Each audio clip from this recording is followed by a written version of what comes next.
इमरान खान पहले हाथ मिलाना गवारा नहीं करते थे, अब मुज़ाकरात के लिए तैयार। कारोबारी शख्सियत के जरिए 1 माह पहले मुज़ाकरात के लिए पैगाम भेजा। वज़ीर आज़म का इंकशाफ।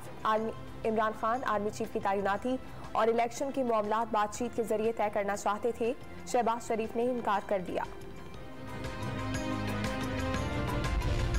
क्या अदम एतमाद गैर आईनी थी? अदम एतमाद नाकाम बनाने के लिए इमरान खान ने army chief general Qamar Javed Bajwa को गैर मुअय्यना मुद्दत के लिए तौसी की पेशकश की। साथ न देने पर इमरान खान ने अफवाज पाकिस्तान पर ताबड़तोड़ हमले किए। DGISI ने मुझसे पूछ कर प्रेस कॉन्फ्रेंस की। वजीर आजम की गुफ्तगू।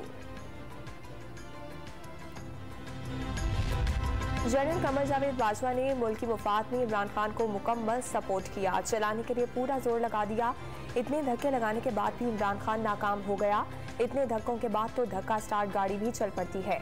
वजीर आजम की यूट्यूबर्स से गुफ्तगू। परफॉर्मेंस है न अवामी हिमायत। नवाज शरीफ और जरदारी ने कह दिया है इलेक्शन नहीं कराएंगे।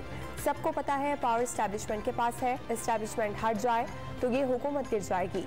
सरबराह तहरीक इंसाफ की डॉन न्यूज से गुफ्तगू।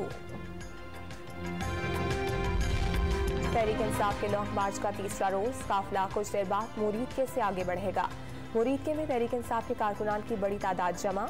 इलाके में PTI के परचमों की बहार। कप्तान के खिताब के लिए स्टेज भी तैयार कर लिया गया। कुर्सियां भी लग गई।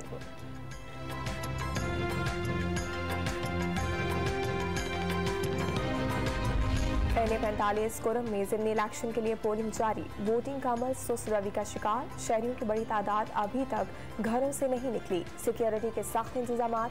पुलिस, FC, रेंजर्स और पाक फौज के अहलकार तैनात।